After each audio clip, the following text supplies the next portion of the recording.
श्री स्वामी समर्थ. स्वामी महाराज तुमच्या सर्व चांगल्या इच्छा पूर्ण करो ही स्वामींच्या चरणी प्रार्थना करते आणि आजच्या या नवीन व्हिडिओला सुरुवात करते. आपल्या हिंदू धर्मात 3.5 मुहूर्तांना अत्यंत महत्त्व आहे आणि त्यापैकीच एक म्हणजे अक्षय तृतीया. यंदा 19 एप्रिल 2026 रोजी आपण अक्षय तृतीया साजरी करणार आहोत. या दिवशी केलेले दान, जप आणि खरेदी कधीही संपत नाही, ती अक्षय राहते असे मानले जाते. आजच्या व्हिडिओमध्ये आपण पाहणार आहोत अक्षय तृतीयेचा शुभ मुहूर्त काय, या दिवशी काय करावे, काय टाळावे, कोणत्या चुका टाळाव्यात, पूजेचा शुभ मुहूर्त, पूजाविधी, पितृपूजन आणि अक्षय तृतीयेचा अक्षय कलश कसा भरायचा आणि संपूर्ण अक्षय तृतीयेची माहिती या आजच्या व्हिडिओमध्ये मी तुमच्यासोबत शेअर करणार आहे. त्यामुळे तुम्ही हा व्हिडिओ स्किप न करता शेवटपर्यंत नक्की पहा.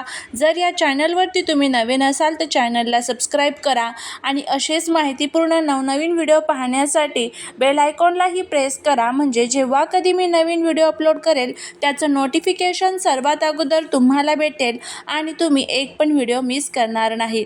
त्याचबरोबर कमेंटमध्ये जय माता लक्ष्मी लिहायला अजिबात विसरू नका, जेणेकरून माता लक्ष्मीची तुमच्या कुटुंबावर, मुलांवर अगदी भरभरून अशी कृपा होईल. यंदा वैशाख शुद्ध तृतीया ही रविवार 19 एप्रिल 2026 रोजी आहे. 19 एप्रिल सकाळी 10:49 तृतीया तिथीचा प्रारंभ होत आहे.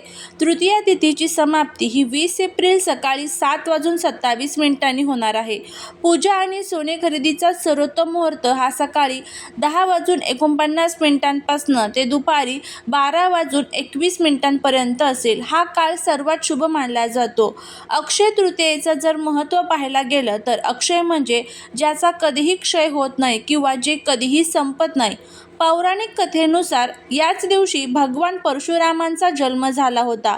या दिवशी त्रेतायुगाची सुरुवात झाली असे मानले जाते.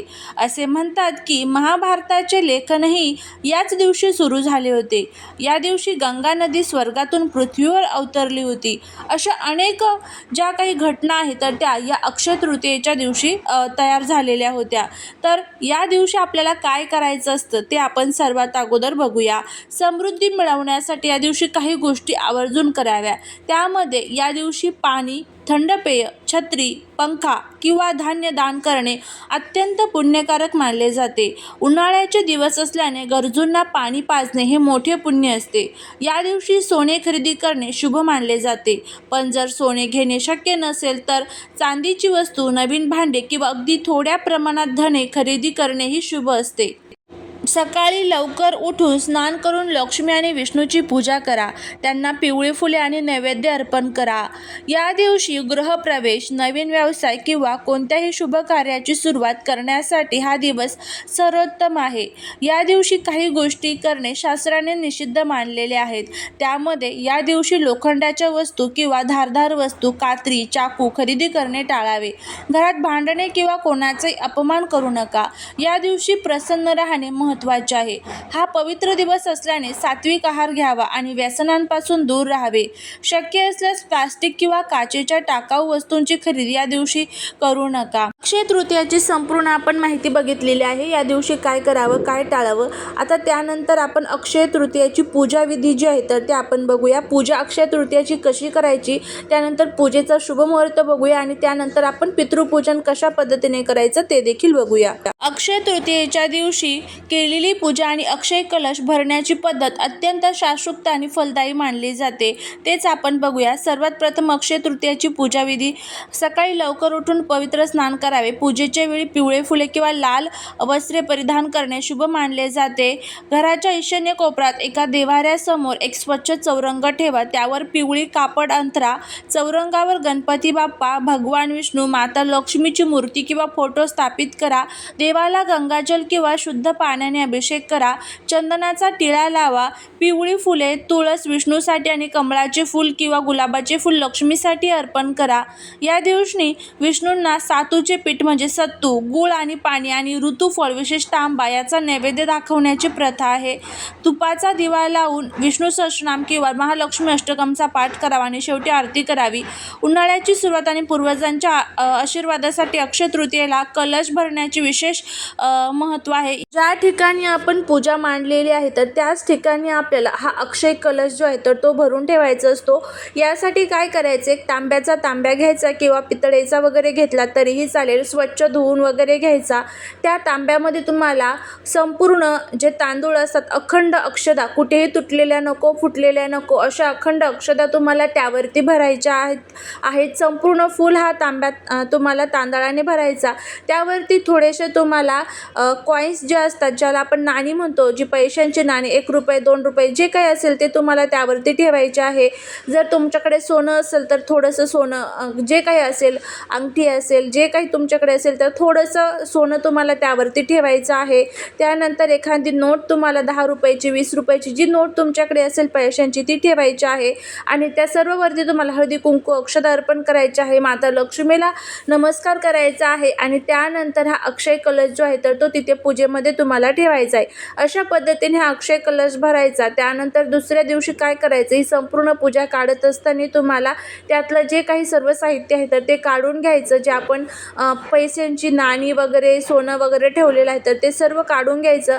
आणि जे तांदूळ होते तर ते तुम्हाला दान करायचे आहे. एखाद्या गरीब गरजू व्यक्तीला दान करा. तुमच्या आजूबाजूला कोणी येत असेल गरीब वगैरे तर त्यांना दान केले तरीही चालेल. तांब्या परत तुम्ही पूजेमध्ये वापरू शकता. अशा पद्धतीने तुम्हाला अक्षय कलश जो आहे तर तो भरायचा आहे. आणि त्याचबरोबर आता या दिवशी आपल्या पूजेचा शुभ मुहूर्त कोणता असणार आहे तर ते आपण बघूया.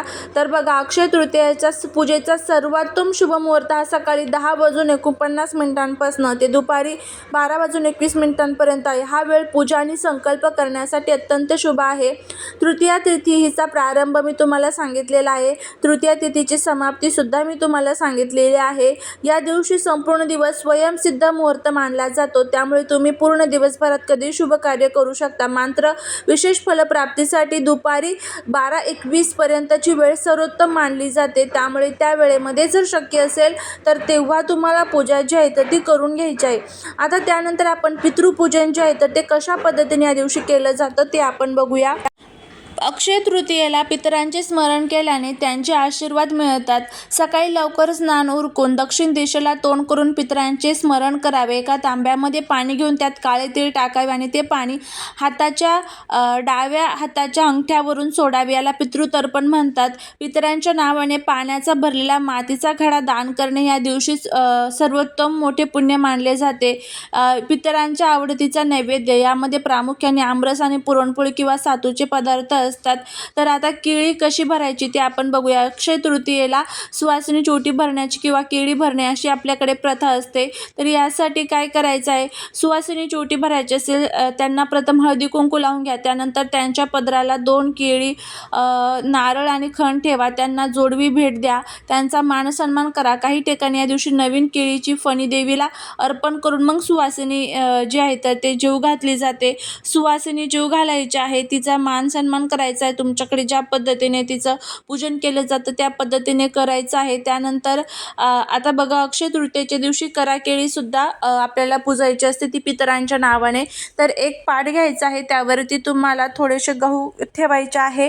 त्यावरती जी करा आपण आणलेली आहे तर ती पाण्याने भरून ठेवायची आहे.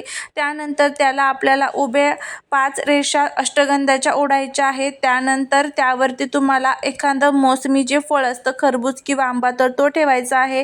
पितरांचं तुम्हाला स्मरण करायचं आहे. अशा पद्धतीने करा केळीचं जे पूजन आहे तर ते या दिवशी केलं जातं. तर नक्की तुम्हाला या गोष्टी ज्या आहेत तर त्या करायच्या आहेत. तुम्ही करून बघा. याचा तुम्हाला खूप चांगला फायदा जो आहे तर तो बघायला मिळेल. चालेली सेवा ही महाराजांच्या चरणी रुजू करते. जर हा व्हिडिओ आवडला तर लाईक, शेअर, सबस्क्राईब करा. श्री स्वामी समर्थ.